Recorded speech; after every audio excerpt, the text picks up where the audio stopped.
Hello, welcome to this overview of Accountant's Minute, edition 390. I'm Peter Towers, Managing Director of ESS BIZTOOLS.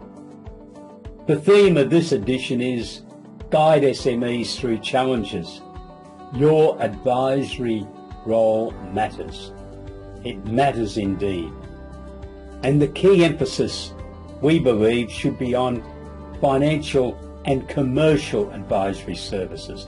That's what your SME clients need. And in the current climate that businesses are operating, it's very essential that you assist your clients through these difficult times. High interest rates, high inflation, high business failures, a lot of unknowns. The wars in the Middle East and Europe are causing supply issue problems for a lot of businesses. The federal government's excessive spending is not helping because it appears to be helping to keep inflation higher. The traditional income tax return does not help your clients run their businesses, and the current difficulties is really highlighting that. So you need to go out and talk to your clients, to promote to them, have a conversation, have a cup of tea, a cup of coffee, or something a wee bit stronger if you wish, and your client wishes, of course. And talk to them about the issues confronting them in their business. Within ESS BIZTOOLS we have the SME needs analysis, which gives you a whole series of dot points that you could raise with your client to get them to open up. What worries them throughout the day? Do they wake up at 3 a.m. worrying about business matters? Your clients need proactive, ongoing financial and commercial advisory services throughout the year. Not just 1, 2, 3, 4, 8 months after the 30th of June each year when you might sit down with them and review their annual accounts and their income tax returns. As important as that information is, it does not help them run their business. We believe the key implementation project that you need to be planning to undertake as early as possible in 2025 is introducing the 52-week business enhancement system. This starts with a due diligence review so that you clearly understand what goes on in the business. From my experience as being the senior partner of an accounting firm and chief financial officer and company secretary of a listed public company, I have strong views that when you're preparing income tax returns, you really do not know what's happening in your client's business because it's not part of your role to understand the internal workings. What are the internal control systems? Who's got the authority to purchase products or services and make the payment for them? What's the system that's been set up for the management of debtors? Is there an appreciation of the personal property securities register? What sort of key performance indicators and business metrics are being prepared for your client's leadership team? Because I have found over the years, both in a public company and then working with a wide range of clients when I was a consultant to the federal government commercialising emerging technology program, that business people need statistical type information, key performance indicators. They're not very good at reading a profit and loss account or a balance sheet, but they know what the gross profit percentage should be or what the labour to turnover percentage figure should be, especially if you're proving it to them in a budget. So I think this is the type of advice that you need to be giving them. The same sort of advice you would be giving if you were working full-time for your client. So envisage your client's business a wee bit bigger, maybe millions of dollars bigger in its turnover.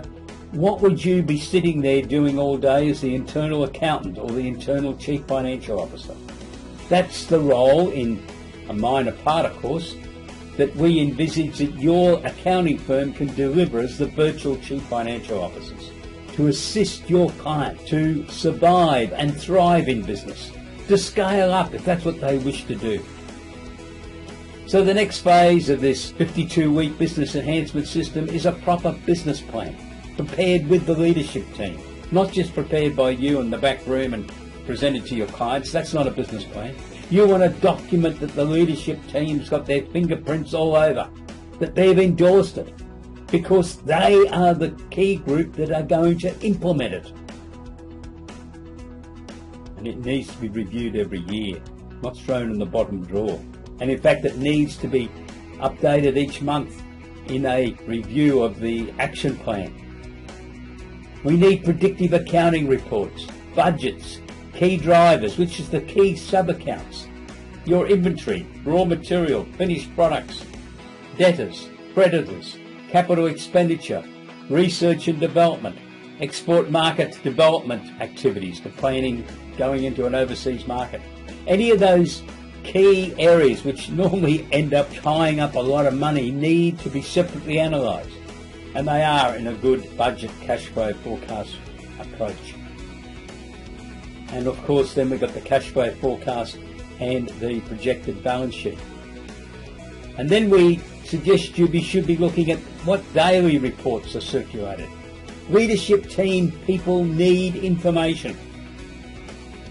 The group that normally produces that information for them in a business is the accounting department.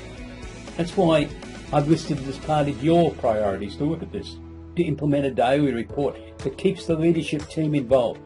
But the most important document, I think, is the weekly business review and profitability report. So the review's got key performance indicators and business metrics. The profit and loss account is showing what the performance for the week was like. And if there's perceived problems, they can be immediately investigated to fix whatever that problem may have been. It could have been a human error. It could have been because some special stock that had been ordered with and the promotions had been built around it hadn't arrived in time. That happens in today's business world, doesn't it? Or it could have been fraud, or it could have been just a miscalculations, or someone forgot to do the stock take.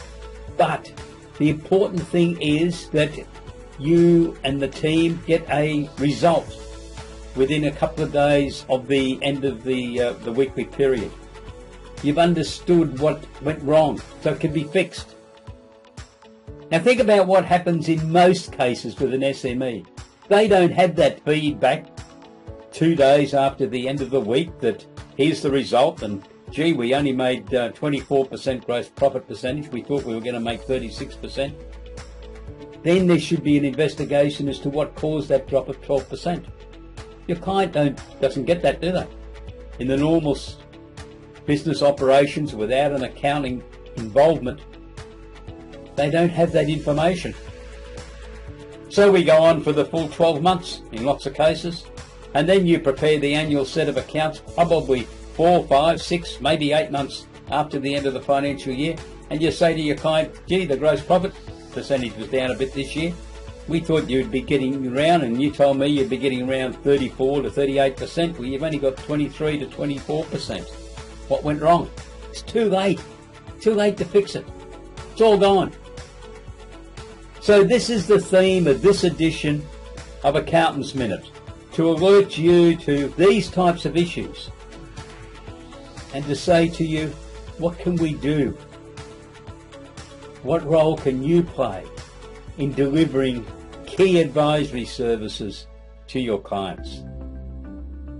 And please make a strong resolution that you are going to implement financial and commercial advisory services to assist your clients. You're already doing the taxation advisory services and doing that at a fantastic level for your client. But what does it do to help your client run a better business? Unfortunately, I think it's very little. What they really need is this emphasis on daily, weekly, monthly. Daily, weekly, monthly. That's how businesses operate. And the accounting process needs to be running in parallel to what is happening in the actual business, so that the results are immediately available, can be examined. And if there's perceived disappointment with the performance, it can be investigated to see what went wrong or where improvements could be made. I'll leave that to you to decide what you're going to do with your clients as we get ready to say farewell to 2024 and welcome 2025, which unfortunately I think is going to be another tough year from everything that I'm reading and observing in the marketplace. But that's all for a few weeks' time yet. We're about to enter the Christmas Day celebrations. So on behalf of the team at ESS BIZTOOLS, Merry Christmas, and we hope that 2025 will be a very prosperous year for you.